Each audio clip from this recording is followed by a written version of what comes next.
Welcome to the Devhouse Podcast, your window into the Metaverse. I am Jim Welch. Your co-host today with me is Liam Gilmore. Hi, everybody. I was talking to the team, I don't know, like 20 minutes ago when I was writing up some notes for the podcast. I said, every time I write Liam's name, I really want to write Liam Neeson, and my brain immediately goes to it, and I have to work so hard. Oh, no, yeah. I've had that my entire life. Yeah. Every single person. And I almost did it again. I almost introduced you as Liam Neeson. And that would be really cool if he was here, but he was busy. So I hate to disappoint. We get the second Liam, I guess. It's fine. But so yeah, today we have a more kind of gaming focused podcast at the Devhouse. We do AR, VR, Metaverse stuff, but gaming is actually kind of a core pillar in what we do. And most of our background for everyone who works here is kind of in the gaming industry. We love building games, whether it's our own little games or playing games that are AAA. Playing competitive esport games. Like it's a very core bit of our culture here, so it's fun to do episodes like this where we get to talk about it. So without further ado, let's get into the news. So the news today, this one is maybe a shift from former games to no longer games with the Magic Leap 2. So Magic Leap was initially consumer. It was a VR headset that was meant to be similar to like HoloLens, or very loosely, you could say Oculus Quest. The difference from this and a Quest would be, the Quest is a VR headset that blocks out everything. You can't see anything real. You just see digital. It's a VR. The HoloLens and the Magic Leap, these are headsets that you can see through. It's sort of like augmented reality. Mixed reality is a more accurate term. It's where you see digital entities, digital objects within the real world environment. And not just that, but typically these digital objects can interact with the real world objects. They can't like knock a dish over or something, but if you bounce a ball against, a wall, it'll know there's a wall there and the ball will bounce back, even if it's a digital bouncy ball. So the Magic Leap 1 was targeted for consumers, video games, whatever you and I might want to do on one of these headsets. It did not do well. They had a really big hype. So anyone who wasn't following this, they had a really huge hype where they had this really cool, polished sort of promotional bits. I had friends that worked there. It was a really exciting time. They had a ton of funding. I think it was like the biggest C round raise since like Uber or something. Oh, wow. They got a bunch of money from Google and all these really big companies. And there was a sense of mystery, like, hey, we're working on something, but we're not going to talk about it. And it was really exciting to see what would come out. And then it came out and it was usable and it was fun to play with. I did some hackathons with one and made some apps, but I think it got overly hyped and it didn't execute at the level people expected. So they kind of like shut down more or less, but without totally closing the doors, and they rebranded to go more for an enterprise play. So now there's a focus where they sort of started showing images of the new headset. It looks kind of pretty. I don't know. I like it. I think it's aesthetically pleasing. Yeah. There's like, you get the kind of stereoscopic camera in the center. I assume it's stereoscopic because you see two lenses. Yeah. I don't know what those bottom little lenses are on it, but intrigued at the very least. Yeah. And it has a nice aesthetic. So good job, product builder. And the kind of news about it, other than seeing imagery of it, is they're going to be focusing on healthcare. So that is a really well-known vertical in the VR space. So the MR space, I'm intrigued on how they foresee that. So maybe I'm a physician who puts on a little headset, the Magic Leap 2, and maybe while we're talking, I can do something incorporating your body, right? Yeah. Like it's normally you could like train surgeons or do things that are risky to people in virtual reality, and that makes a lot of sense. I'm not sure yet how Magic Leap sees MR being used in healthcare, but intriguing, and it's interesting to see how that sort of augmented layer can be used. Yeah, I'd be really interested to see like 5 years from now the expansion on everything and like getting it into the industry, how everything looks different. I know there's been a lot of those like kind of conceptual videos where it's like how, and mostly they're sort of trying to get like negative attention, but it's like, what could the world look like if AR was just like part of our vision? Yeah. And they put like 100 pop-ups everywhere and ads, and it's really intrusive. Again, more just for that shock value. Right. But theoretically, something like this could be helpful for that, where maybe someone comes in and the patient history is like right there in your vision while you're talking to them. You don't have to pull up a clipboard, and Yeah. I'm sure there's lots of really cool ideas. But yeah, so Magic Leap is back, and they're still out there, still doing stuff. So beyond Magic Leap, let's talk about some gear. So the gear we're talking about today is the Steam Deck. So now a little bit more pointed focus on gaming. Steam games are something that I think most of the gaming industry, we're spreading out a little bit more, but I think there's a period of time, at least for me, where I shifted from heavy console to almost all PC. Yeah. No, for me, like pretty much every game I've owned for the last 8 years is on my Steam account. Yeah, yeah. Well, and they used to. I don't know if people still, I'm pretty busy now with the business, but if people still have those like holiday Steam sales where they just like, well, it's $1, why not? And you Yeah. buy like 7 games, and it's like, well, when will I play them? I don't know. And so We'll find some time. yeah, we'll find some time. And so what excites me about the Steam Deck is it's a portable live. It's like a Nintendo Switch. It's a portable gaming system for your Steam library, which is kind of crazy because it's like, how can we support these kind of PC, which is typically really resource intensive experiences on a mobile device? Yeah. One, it's a lot bigger than a Switch, so it can hold a lot more power, so to speak. And then also, it's not trying to render such a big quality image on such a big screen, right? So if you Yeah. have like an Xbox or a PlayStation, it needs to put out like a very high resolution picture on a very large screen.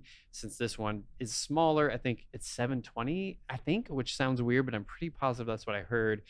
But Really? it Okay. supposedly looks great. I haven't held one yet, but the news related to this gear is that it's supposed to start shipping on the 25th of February of 2022. So people will start getting these in their hands and getting to play with them. So we're looking at a video right now, if you're watching us on YouTube, and we can see Control, which is an awesome game. I love Control. It's sort of like it reminds me like Parasite Eve meets Resident Evil meets, I don't know, some more actiony game than either of those, but it's fun. I really like Control, but it's resource intensive. There's a lot of physics stuff that happens. What games would you play on this, Liam? Like if you had one, what do you see like wanting to play on the go? Well, so for me, I mostly play like in a central position. Like I don't really play games on mobile. You know, like go to the park and want to play games. I don't want to. I just want to show up in a random place holding my video game. Yeah. I think the only place I would be the car Yeah. when I'm passenger. So that would definitely be a place where I'd put it. I'm super looking forward to see if it disrupts with Switch at all, because Right. it's bringing everything into that mobile environment and invading what's been Nintendo's space for the last like 3 or 4 years at least. Yeah. So having way more availability, I'd be super interested to see what the market's going to look like after that. Yeah. I mean, Nintendo's always dominated that. I mean, since Game Boy, like it's, there was a brief period I owned the Game Gear, which was Sega's foray into it. And the Game Gear was pretty cool, though it used batteries. I think it was AA batteries, but just ate through them. So you would like have a pack of batteries that you would like swap in. And I remember like there was a magnifying screen. You're probably too young to remember, but there'd be like a screen you would attach to make the screen look bigger. It was like a big magnifying glass and lights, and we went through a lot for mobile gaming before, but now this is pretty much somewhat no compromise. They did mention the battery life anywhere between like 1.5 to 4 hours. They claim 4 hours for like Portal 2-ish experience. There's been some people saying they're not seeing those results, some early testers. You can get like anti-screen glare version, which tends to kind of dull the colors, which we're looking at a little bit here on the comparison video. And so it's like, man, I would want to play outside, but do you want to lose that vibrancy? Or maybe just get a sticker like our screen here at the Devhouse Podcast. We have an anti-glare screen, so maybe just get it aftermarket and you stick it on. If it's bothering you, you can rip it off. Oh yeah. But exciting nonetheless. It has a Linux system on it. You theoretically, supposedly, can install your own games and software, though I haven't seen footage of that. So intrigued by this. I would love something like this. I just don't know how it'll be. So we'll see end of February. If it runs well, I think it's going to be a pretty good competitor. Yeah, and how will it disrupt Nintendo space for sure? Yeah. Okay, so Dev Abominations. Let's jump right into it. We're having fun talking about video games. So speaking of video games, we make video games at Devhouse. Sometimes more games than others, but our favorite stuff that we really have fun with is video games. This is from a VR game that we're currently building. It's an internal project, so this is one that we get to kind of be creative on. And it's a math game for children. So it's to help kids learn math, which is it's fun to do something like socially responsible as well. But we are experimenting with different types of weaponry. We initially had a bow and arrow. That was kind of cool, but kind of complicated. If you've ever done like the Steam VR bow and arrow, Yeah. it's like, okay, grab the bow with this and then hold the arrow and then click that, make sure it's, and then release that button, but not that button. And it, Yeah. especially for kids, but even people who aren't really comfortable with video game controllers, the coordination of hold, position, hold, release can be confusing. I feel like it's also hard to line that type of stuff up, especially when you can't Yes. physically feel it. Because Right. if you were holding an actual bow in your hand, you could easily line that up. But because Sure. it's just this random thing and floating in space Yeah. in VR, you don't actually have the availability to do that right. Yep, and that's something to keep in mind for VR development in general. Is you add little things like the particular tool that we use for the bow and arrow had some nice add-ons like make a vibration when you get in the right place, and you try to do things to help. But you're right, Yeah. it's inherently very challenging. So we shifted to a Nerf gun, and because we're like, oh, we don't want guns, it's for kids, and Nerf gun was kind of fun, but then the idea of being able to like paintball splat stuff was really fun, like just very satisfying in VR. You shoot things and paint shows up everywhere. But the technology we're using, it does projections, and so the hand has paint on it. But this particular bug showcases, well, now that I've grabbed the gun looks like it's covered in paint, which is feature. I It don't looks know. good to me. Yeah, I mean, if you have paint on your hand and you touch the gun, I mean, yeah, it gets on the gun. But yeah, so it's a work in progress. We're hoping to wrap this up fairly soon, but it's a fun project we're working on. But cool. Well, with that, let's bring on our guest today. Nabil has joined us. He works for a really cool company doing really cool stuff. So I will let Nabil introduce himself. Hey, man. Hey, hi guys. My name is Nabil Pervez. I'm the CTO of AOE Creative and Blast Radius. I'm also one of the board members of the Dallas IGDA. I kind of came up from the gaming and esports community. I got my start shoutcasting for grassroots Smash tournaments to eventually getting to the point where I was shoutcasting for Blizzard, Activision, Red Bull, Amazon. And along the way, I'm kind of a weird one. I have a lot of experience in development. I originally went to college for business, and marketing, but also computer science.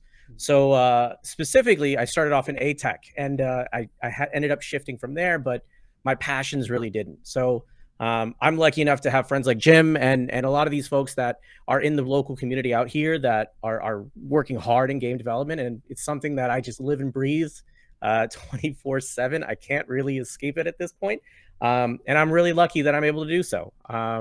So That's me. I did not know that you had some programming background. Do you ever Mhm. still code? Are you ever still playing Yeah, around? That's awesome. yeah. I'm still. I mean, I still have to write scripts in Python. I'm still working on web dev stuff on my off time. So whenever I'm not doing the 9 to 5 thing, I'm doing website development and stuff on the sides.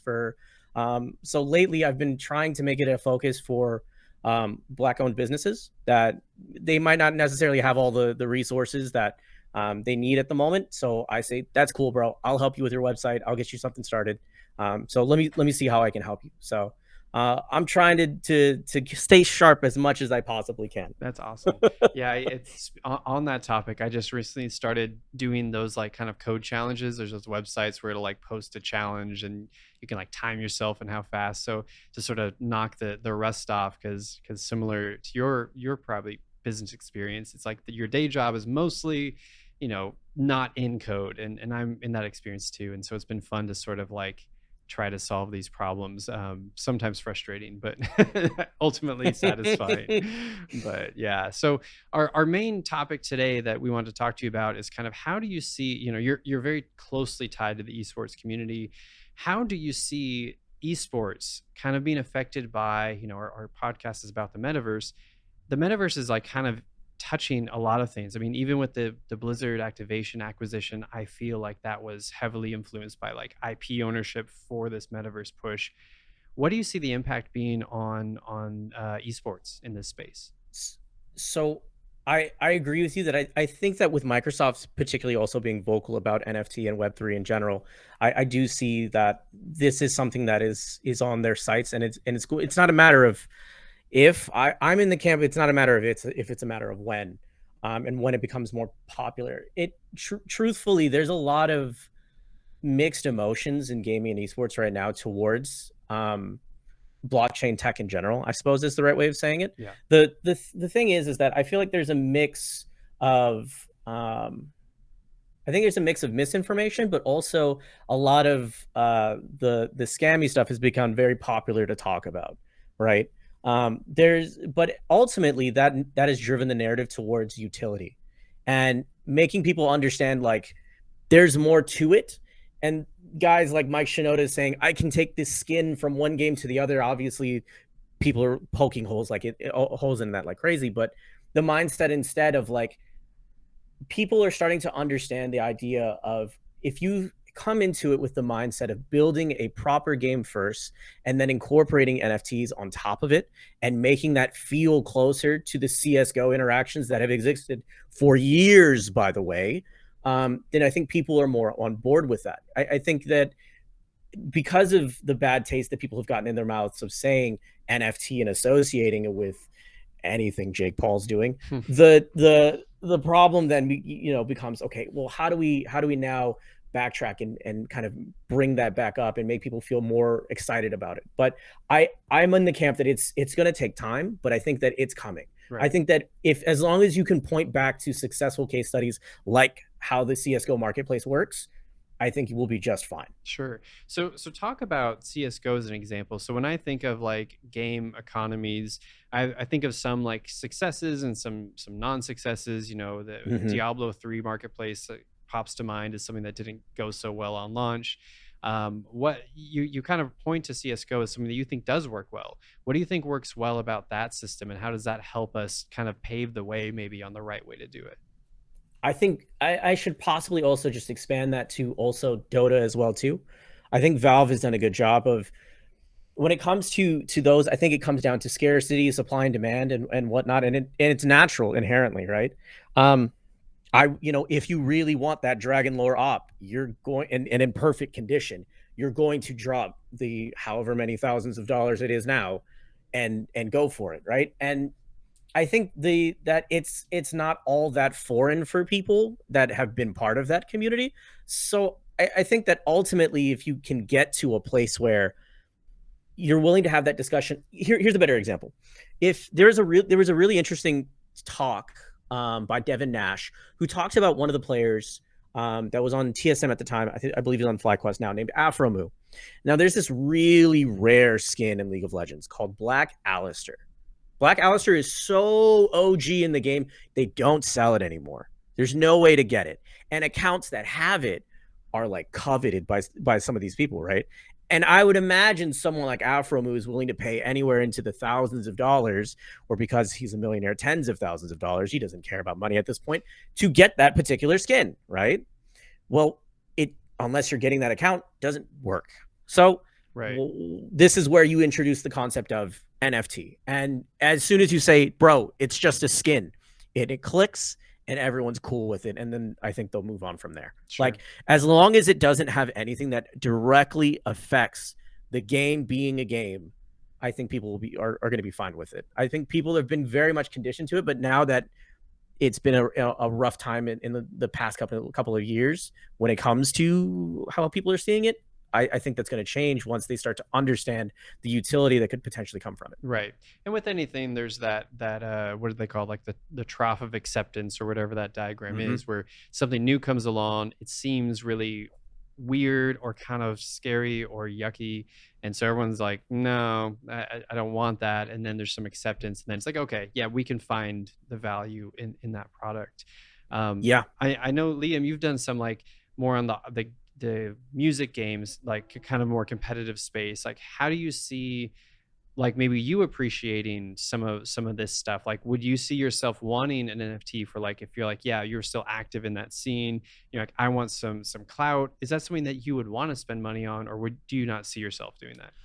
I think because for me and a lot of my personal achievements, whenever I'm doing something online, whatever, what have you, if I could have something that shows other people the cool thing that I did, Right. then that's the value to me. Saying like, oh, I dedicated my time and my energy to making something that not everybody can do, Mhm. and having something to show that. That's my use for NFTs, I see. Yeah, And keeping track of stats maybe for games. sure.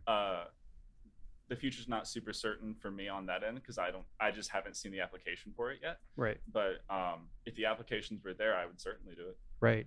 Yeah, it's interesting to think like because in that community, there's leaderboards and ways that it's represented, but that representation doesn't necessarily translate to other communities. Yeah. And so maybe if there's some kind of central place that we eventually all kind of commune to, which hasn't been established yet. Meta's trying to build one, Microsoft's trying to build one, and hopefully it all coalesces into a single place is the vision that we all hope for.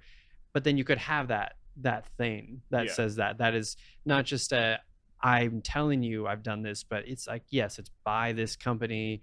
If it's like Beat Saber, for example, like it's a Beat Saber sponsored NFT that says you were ranked such and such and such and such, right? Like that would be cool, and you can sort of be proud of that. And I think that translates a lot to sort of online clout and like how we do it in daily lives, right? Like we buy designer clothes, we buy a certain car. But I think it's a little weird still for people to think about that in digital sense. I know you do, your company does a lot of marketing work. Is this a conversation you guys have with your clients? Is there a conversation about digital clout and things along those lines? I'll just put it like this. Any given week, I have 3 to 5 clients, specifically in the NFT space, the crypto NFT Web3 space that's coming to me. So much so that we had to spin up Blast Radius to be able to handle all the demand. I think that clients are slow. I think other clients that are not necessarily crypto specific are also starting to think through it a little bit more when they think of it in terms of the utility that it could bring to their fans in particular. So for instance, we just released that we actually built the branding for the latest CDL team, the Boston Breach.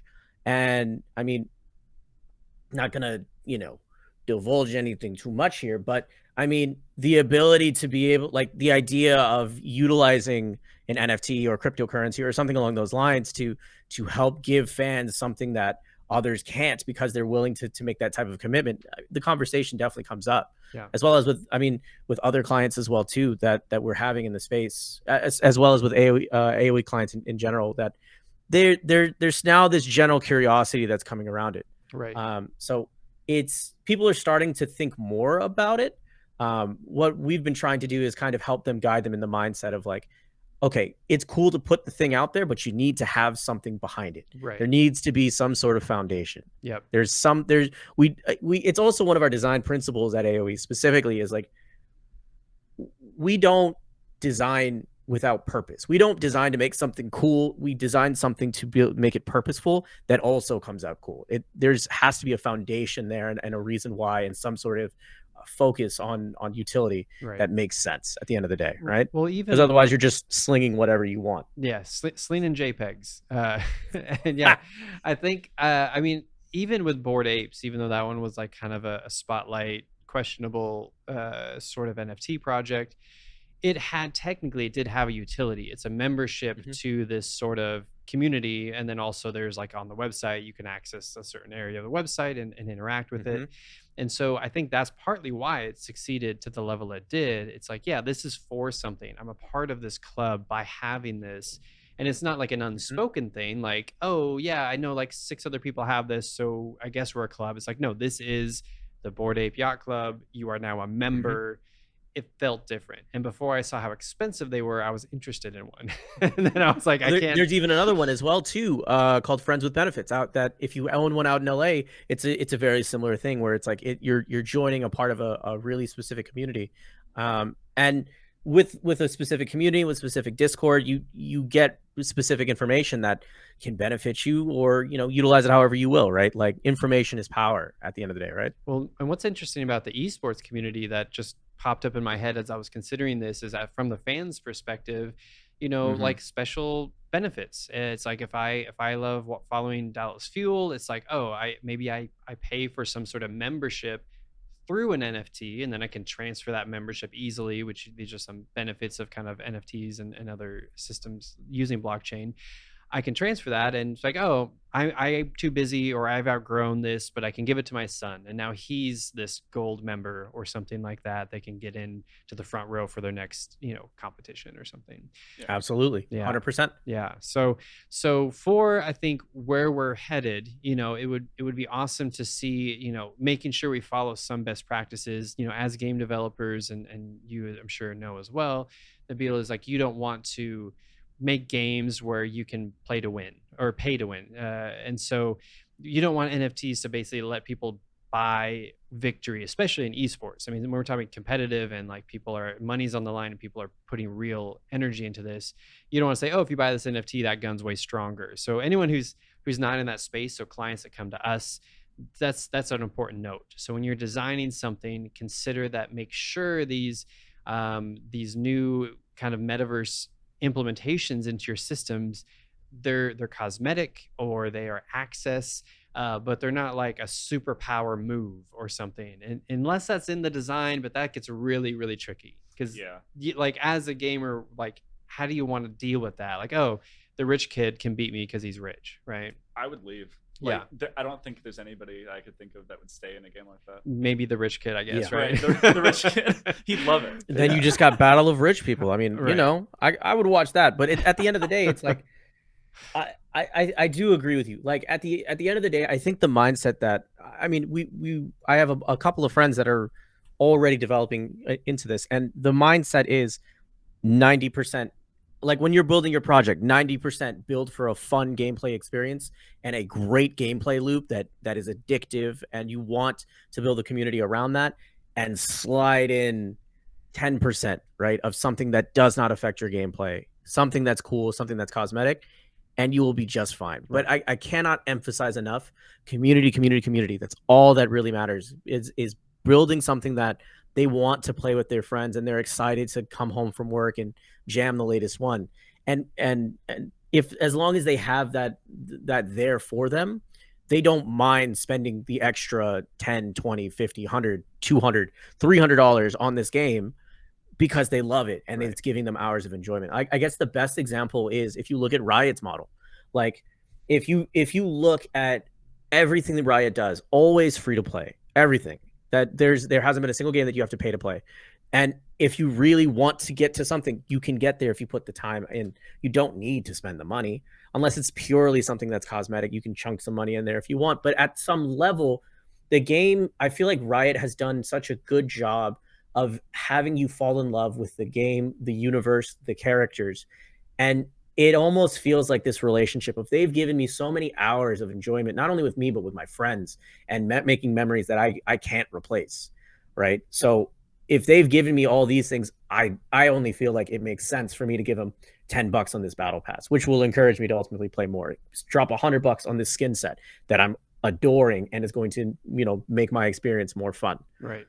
I think that, I mean, it makes sense if you continue to follow that type of a model and you have the mindset. It's just, I think it takes a lot of time and effort and investment sometimes. Sure. Yeah. And with the game industry is really, to me, it seems unique, but maybe it's because I follow it so closely. But the game industry is unique in the sense that it shifts through these monetization strategies. So like in film, okay, you go to the movies, you can buy the DVD, now there's streaming, but those three are kind of over decades of industry shifts.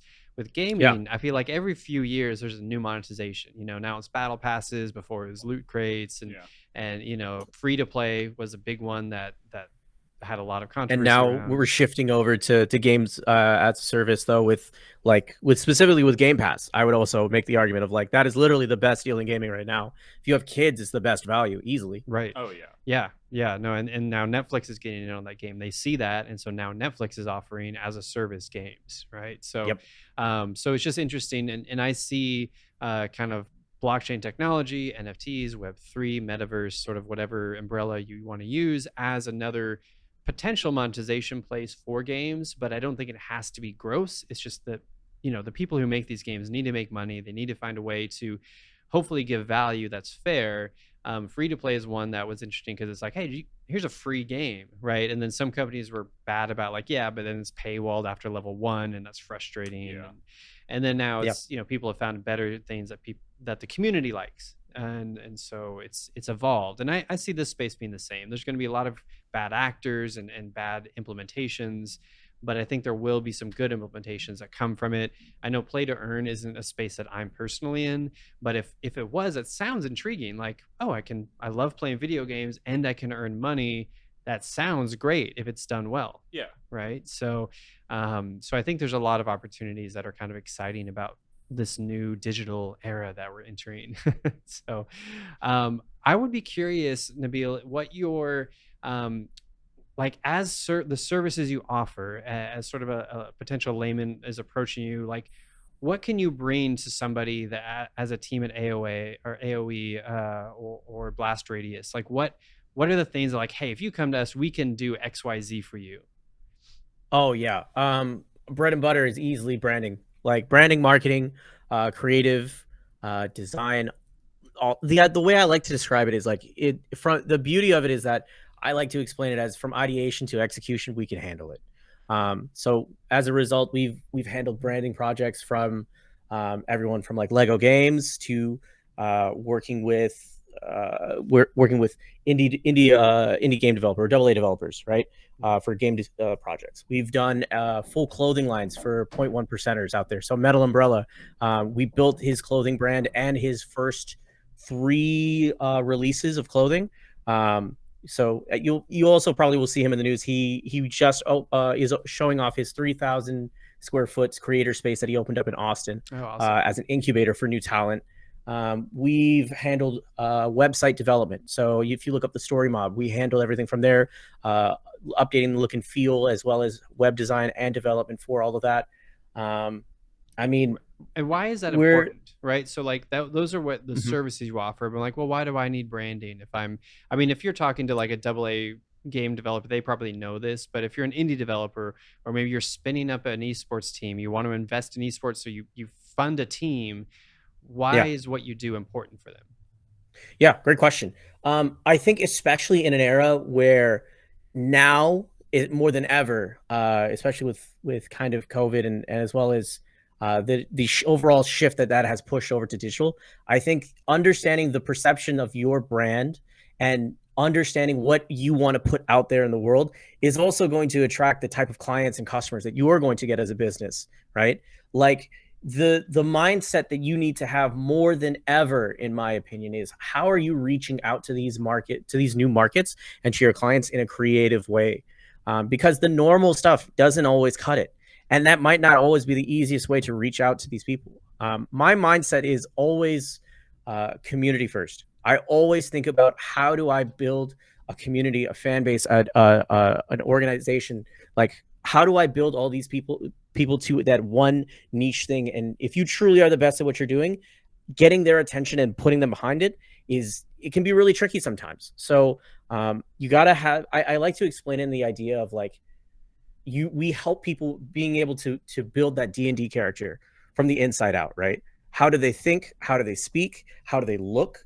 And not only that, whenever it comes to how they outwardly face and how they want the world to perceive them, how are you going to outreach to these people, build and bring them together to ultimately support you and what you believe in and building something that's worthwhile for the world? That's a great point. I mean, it's the who's the persona? Who is this gaming audience that you're reaching out to? And one of the projects that we're working on, Paracosm, that particular project is a cast of kids in the game. But it's like, well, we're not necessarily looking for 7-year-olds to play the game. So that persona discovery and how do you reach that persona, becomes really important in those cases. Otherwise, you're kind of yelling to a part of the room that no one wants to hear you, while maybe there's another room that they do, right? Exactly. Yeah. So, well, that's super helpful, and I really hope that people will have an opportunity to reach out. If they do want to reach out to you, Nabil, where's the best way to contact either you or your team to either have a conversation about what we've talked today about or about your services? Yeah, absolutely. So if you want to reach out to AOE, you can go to aoecreative.com or hit us up on Twitter at aoecreative. Blast Radius, you can reach out through blastradius.agency, as well as Blast Radius out on social media. And for myself, you can find me on Twitter at NebtuneFGC.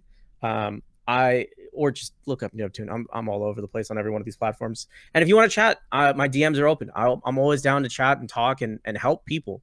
I'm lucky enough that I've been able to do this for over 10 years and just be able to talk about video games and do dumb stuff and make cool things with cool people. And I don't intend on stopping anytime soon. So if anybody wants to reach out, they're more than happy to. That's awesome. Yeah, and we'll make sure we add links so people can easily just click and find you. I also love that your company's names are like video game references. It just makes me happy because I obviously I'm very familiar with AOE Creative, but the Blast Radius, that was the first time I heard the name of that sort of sub team, and it's just great. So thank you for doing that.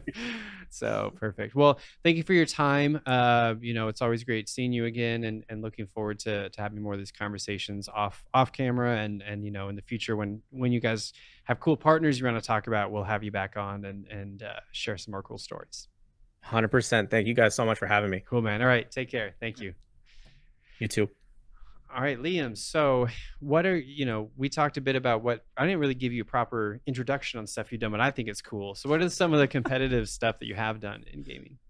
So I got really competitive with Beat Saber. I never did any like tournament, anything, but just looking at the raw Oculus leaderboard, I got to like top 300 like months ago. I'm down to like 1,900 now. But how many, like, what do they even give? Like, is it out of X number, or I don't even know, like, do you know how the pool of people that play that in a serious level? So you can look at the leaderboard and it shows the entire global, and then you can go individual. Okay, where am I on that? Where's like how many people have done this? You can actually look that type of data up online.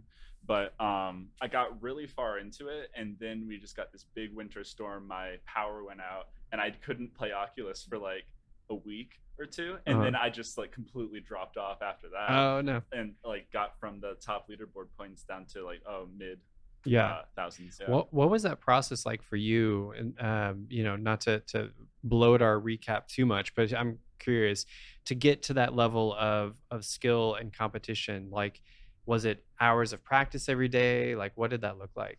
So it pretty much just boiled down to, I want to work on this one song, and then that one song was all I played for like 2 weeks.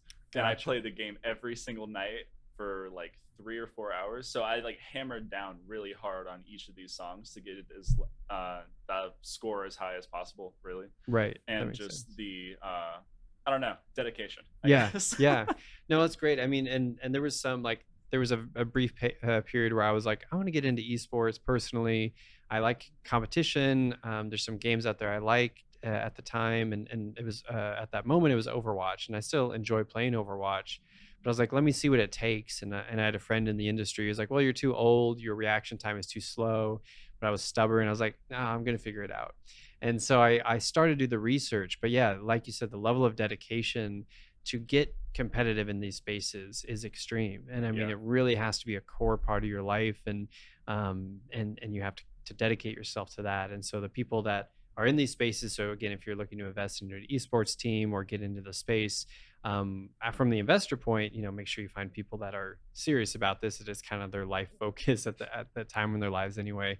And then if you want to play, it's going to take hours and hours and hours a day. Yeah. So, and what was interesting about your story, it's like you kind of assumed that, but it was like, no, one song for hours and hours a day for weeks. Right. And then just like the harder and harder it gets, the more you got to spend on it, and the more you have to hammer down and like, okay, this is. And I've had so many interactions where this thing is completely foreign, and then I just spend 20 hours on it, and then it becomes a second nature sort of thing. Right. And then, but you still can't get like perfect 100% at it, because then it gets second nature, and you go to the next thing. And then the next thing. Right. And it's just Yeah. So esports is really interesting. We love the community, and we hope to build experiences in the future that the esports community can participate in. Our current projects are all pretty much focused on either limited multiplayer or single player. But in the future, this is a space we would love to offer to the community some of our skill sets. But until then, we'll just be sort of fans and players. But with that, we'll sort of wrap up the episode. Again, big thanks to Nabil, to Liam, and make sure you like, subscribe, and follow us on all the cool podcast channels and on YouTube. So take care, everyone.